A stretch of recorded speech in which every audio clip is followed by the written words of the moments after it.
I have tried to film this at least about 6 times. I'm going to be reviewing Madagascar 1 through 3. Yeah, I'm going to be reviewing Madagascar 3 even though I don't like it. Well, it's not that I don't like it, but I have a lot of thoughts. I have a lot of criticisms on it. A lot of criticisms. Anyway, so Madagascar 1 is my favourite Madagascar movie, I think.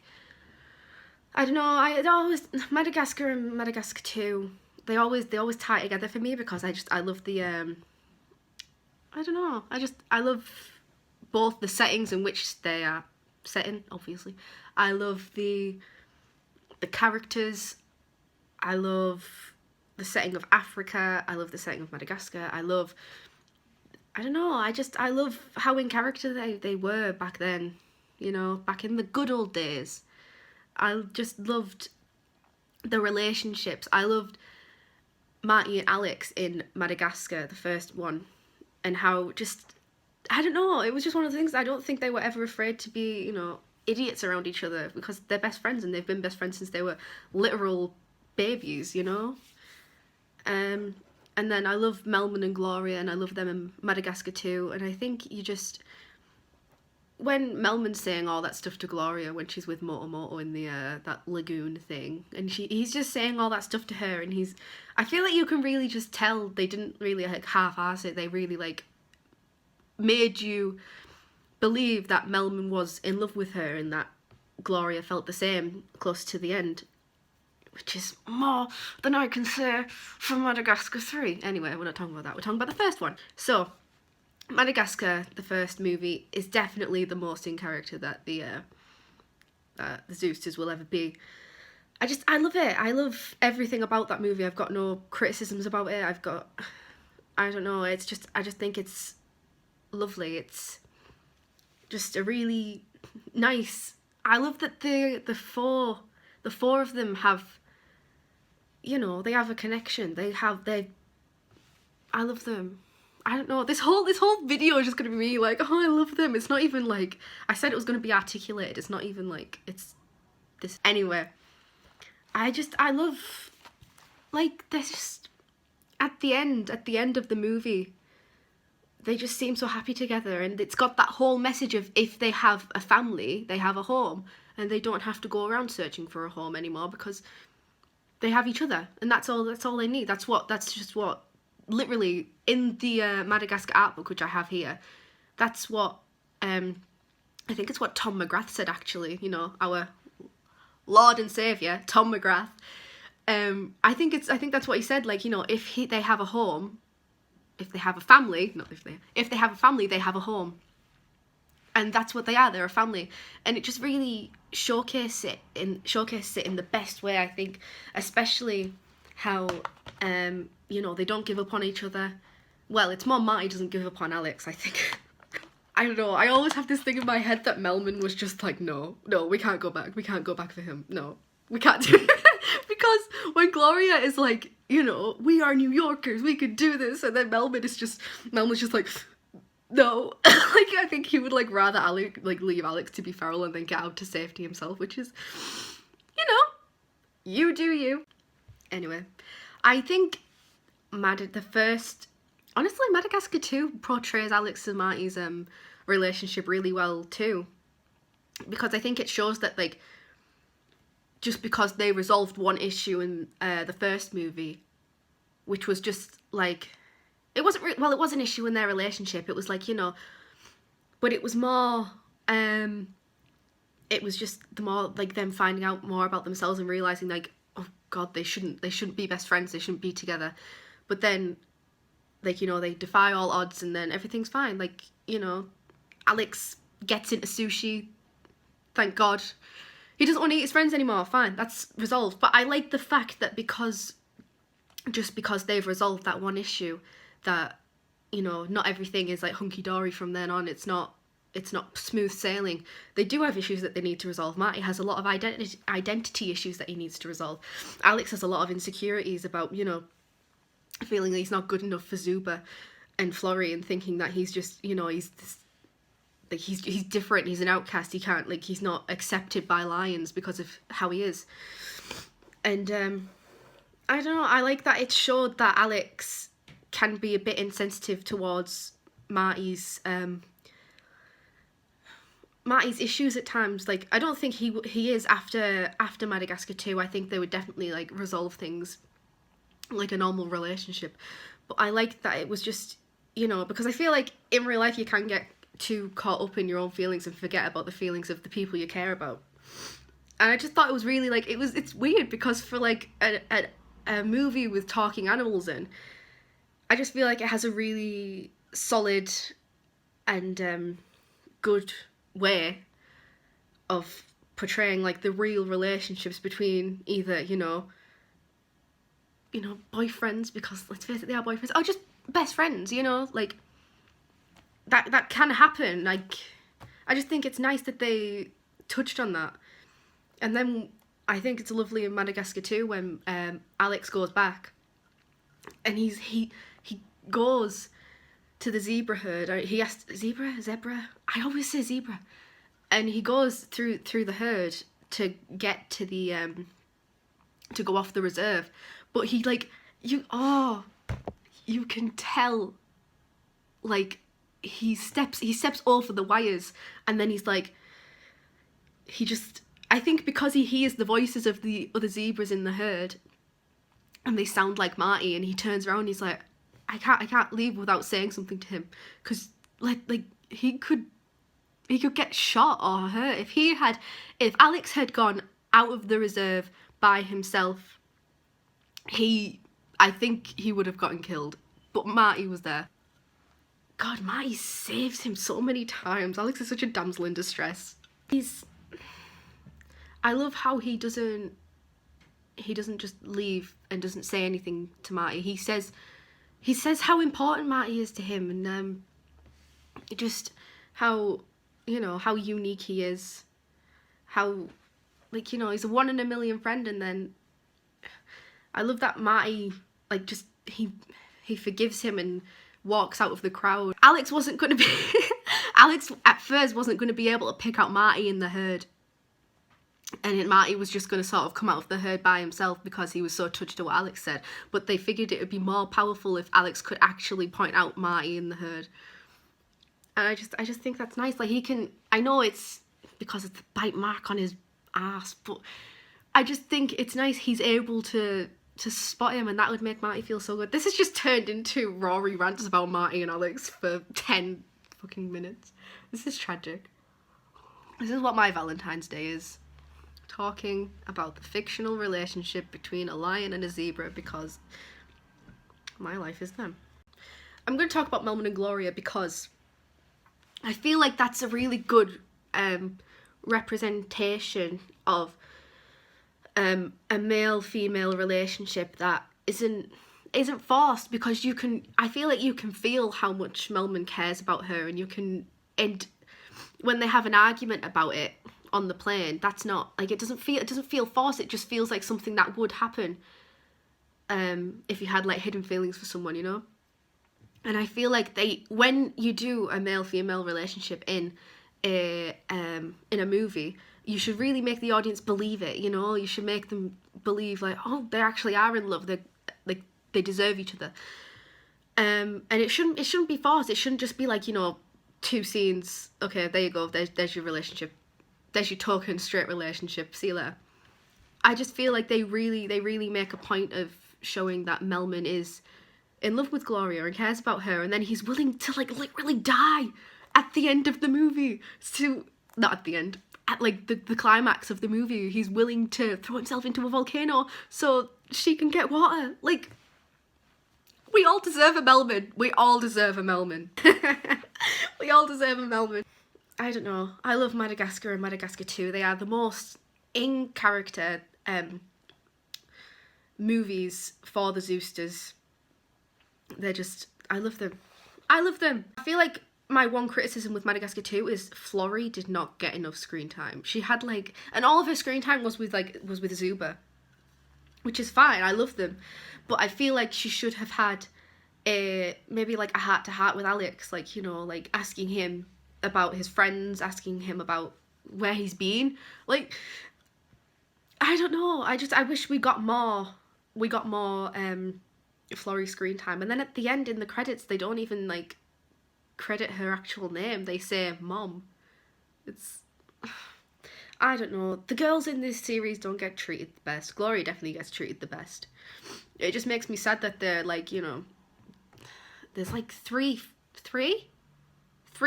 female characters in the Madagascar movies. That's tragic. That really is tragic. It's terrible. Let's go on to Madagascar 3. Okay, I feel like I'll have more to say about Madagascar 3 than I have had to say about Madagascar and Madagascar 2. Because I don't know. Madagascar and Madagascar 2, it's just, all I have to say is I love them. I don't have any criticism for it. I just love their relationships and I love who they are. I haven't talked about this. I love the ending of Madagascar 2.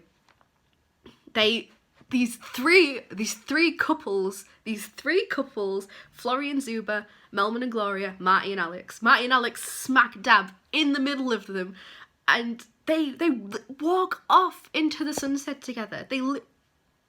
What else am I supposed to take from this? And that part, I think it's like my favourite part in all of the Madagascar movies. It's such a tightly wrapped up ending. It's so perfect. Where Alex sort of like he like pounces on Marty and grabs him and like rubs his head, and he's giggling and he's so happy. It's so nice to have seen them so happy. And then I don't know, it goes on to Madagascar 3 and Alex isn't the same anymore. He's just, why?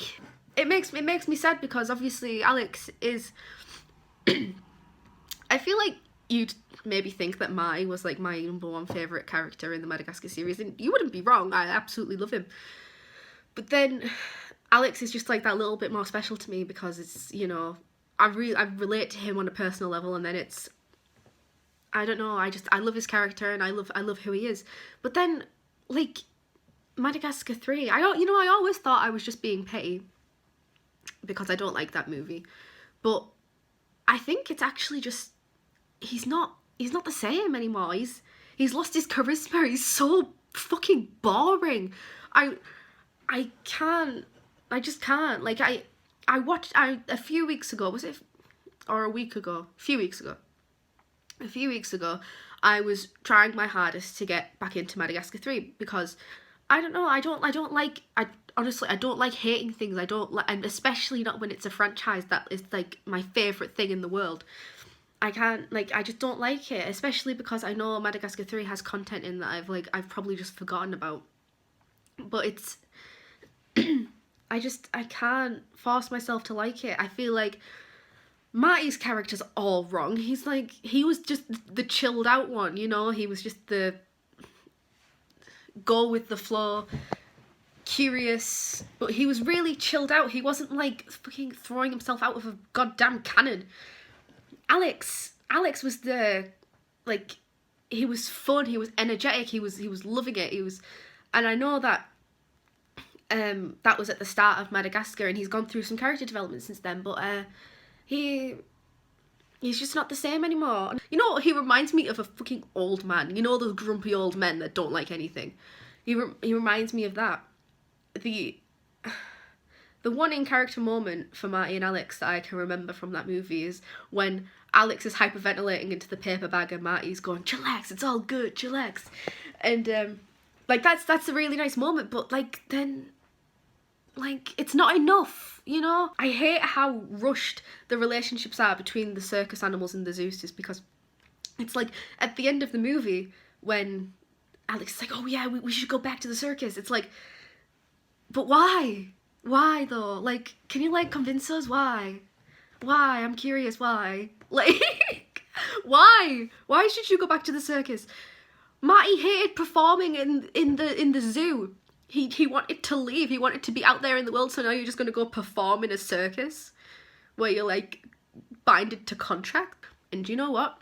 Another reason I don't like that movie is because it's not propaganda, but it's animals get treated so horribly in the circus. They get abused and hurt. And like, I don't like thinking about my favorite characters getting hurt. I know it's an animal run circus. Like the penguins run it, but I can't. I don't know. It gets to me, you know. And God, oh God, the characters. Hold on. You know, I love Gia.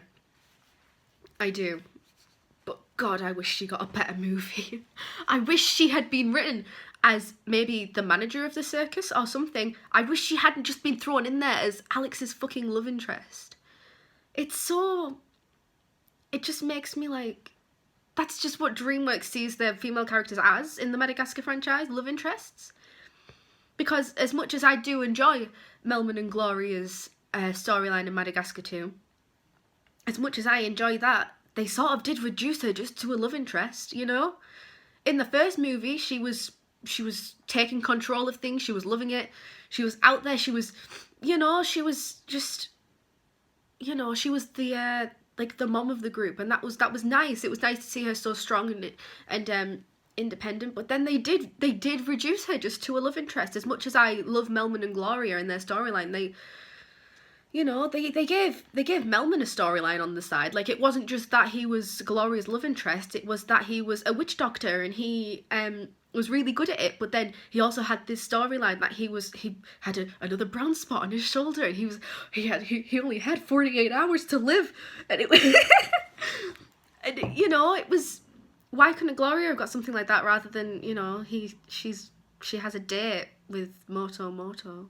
Come on, DreamWorks. We all know you're capable. Anyway, back to Gia. Gia, I love her character. Like, I think she's adorable, and I think I do relate to her in some ways, like with her energy and like that she likes to perform. But I hate that they just made her like this sort of like I don't know, something to, you know, something, those characters that are just there just to move the story along. Do you know what I mean? Like, just there for Alex's story. I don't like that. I don't. Like, last night, Anna told me that Gia was originally going to be, I've got something in my tea. Gia was originally going to be an albino jaguar that they rescued from the casino. And, like, okay, fine. That gives Alex and Gia plenty of time to, you know, connect, to talk about their experiences, you know. Alex was cooped up in a zoo, and I don't think he didn't realise, but that just wasn't healthy for him. He enjoys it a lot more outside. And, you know, Gia would have been cooped up in a casino. Like, you know, like, they have things in common, things to talk about. But then, if they had started off as friends first, and then somewhere down the line they were like, oh, actually, I like you, you know. But no, in Madagascar 3, it's awkward. It's very, very, very awkward. As soon as Alex sees her, it's like, love at first sight sort of thing. And then it's, ugh. And then the next time they're together in the same scene, Alex is like, you know what, I actually find it kind of creepy that he was like listening to her outside her changing room. If a guy was listening to me outside my changing room, I'd be like, get lost. Like, no wonder that she was so hostile. Like, jeez. Like, Alex is my favourite character, but he's not my fucking favourite character in this movie. I think he's weird. I feel like they could have done so much better with this movie. I don't know. It makes me feel a little bit left out sometimes that I'm like pretty much the only one. Well, no, not the only one. I think Jacob hates this movie just as much as me.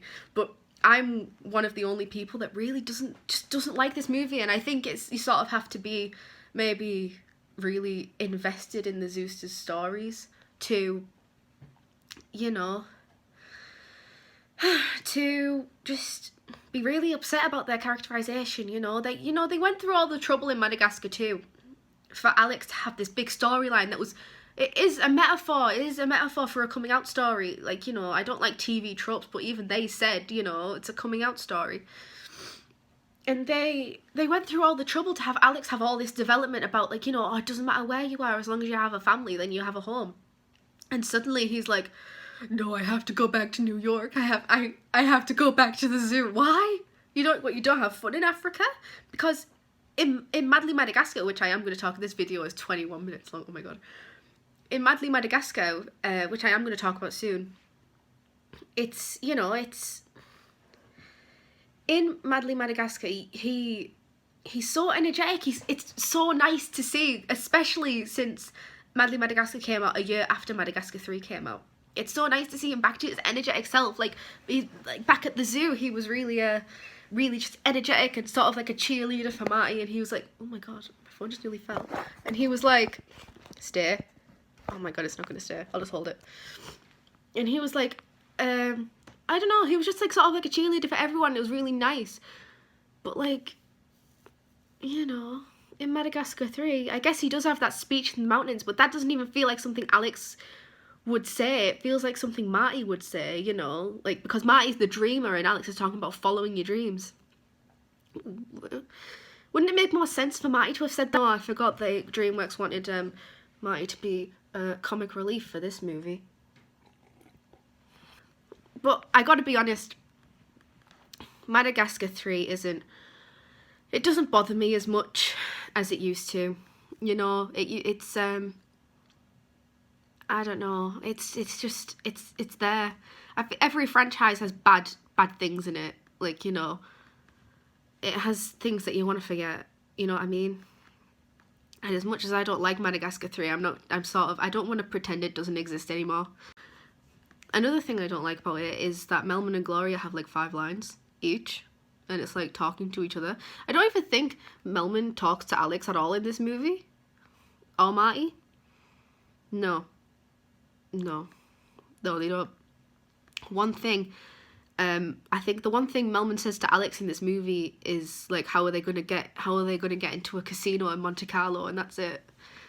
Like, man, it's so tragic. They could have done so much more. Gloria, you know what, they gave them that dance, like, Melman can't dance storyline because they couldn't think of anything else. They really couldn't think of anything else. Melman could already dance. He showed us in the credits of Madagascar, the first movie, in the credits he was dancing. And in the beginning of Madagascar 2, he was dancing. And at the end, they were sort of dancing. So he can dance. DreamWorks, why? You could have done so much better. You could have... And also, like, I don't really like Stefano and Vitaly, like, at all. Maybe they just need to grow on me, but, like, Stefano just annoys me. I just feel like it's like, I don't know, he just, I don't know, he just annoys me. And then Vitaly is just this depressed tiger. Like, shit, me too, but you don't need to be a dick about it to everyone just because you couldn't jump through a hoop and got caught on fire. Like, I don't know. God. Madagascar. Okay, I'm only going to talk for like another 5 minutes because this video is half an hour long. I was expecting it to be like 10 minutes long. It's snowing. Huh. Mary Madagascar. Mary Madagascar is honestly one of my favourite things involving the Zoosters. I feel like it's got the essence of who they are again. I love that Gloria sort of takes charge. Marty and Gloria sort of strike me as the actual leaders of this special, because Marty's like trying to just keep everyone calm, keep everything running smoothly, and then Gloria is like, you know, when she's like, Alex, you need to go talk to the reindeer, and you know, she's like, she's not the leader. I think they still try to keep Alex the leader. God forbid that's another thing from Madagascar. Ugh. No, we're not going to talk anymore because I'll go on forever about how much I don't like that movie. They still did try to keep Alex the leader, but I feel like Gloria is like, you know, pulling the strings. You know what I mean? I love the penguins in Mary Madagascar. I love that the Zeus's and the penguins sort of like bonded over like giving the Christmas presents out, and like the penguins didn't even complain. They were just like, yeah, okay, we'll help you, whatever. Oh my god, hold on. Do you ever get indigestion? Right. I I don't know, I love it. I love it. I think Julian is absolutely hilarious, especially when Santa when Santa Claus comes into the plane and Julian's like, I could have been naked in here, but he doesn't even wear clothes. I love it. I watch Merry Madagascar all year round. I love it. I think it's great. I love it. I love that scene when when Melvin gets stuck in the chimney. He's like, I'm burning, and Gloria's like, you're not burning. Oh god, I can't believe I'm making myself laugh over Merry Madagascar. Love it. Love, love, love, love. Madly. Madly Madagascar. Happy Valentine's Day. Let's talk about Madly Madagascar. Okay, first off, it's very gay. The amount of times someone has came to me and said, did they like make this like intentionally to be gay? And I'm like, I don't think so. DreamWorks knows what they were doing with Alex and Marty, okay? You cannot have Alex being upset that Marty isn't paying attention to him on Valentine's Day and not, like, you know, think of it any differently. You can't. You just can't. Like, both Gloria and Alex were upset that they were being ignored by the people that mean the most to them on Valentine's Day, and that's just that. I love that Julian gets his comeuppance, you know? I love that it's like, don't mess with them because it'll come back to bite you. Oh my god, that part at the end? That part at the end where Alex and Marty, like, when Julian's fur falls off from that disgusting love potion, and then Marty immediately jumps up, puts his hoof on Alex's chest, and they sort of lean into each other, and they're like, oh my god. It was like so instinctive. I know it was probably just played for laughs, but oh my lord. Oh, I love it. I can't believe they literally had like the flamingos in the sky saying, I heart Marty, and Alex like looking up and looking so sad. Like, oh my lord in heaven. I can't believe they made that for me. That was Marty Alex propaganda. They made it for me. Believe me, they made it for me. Okay, this video is officially 30 minutes long. I'm probably gonna edit it or something. I don't know how to do this. I just wanted to ramble. Anyway, I love Madagascar.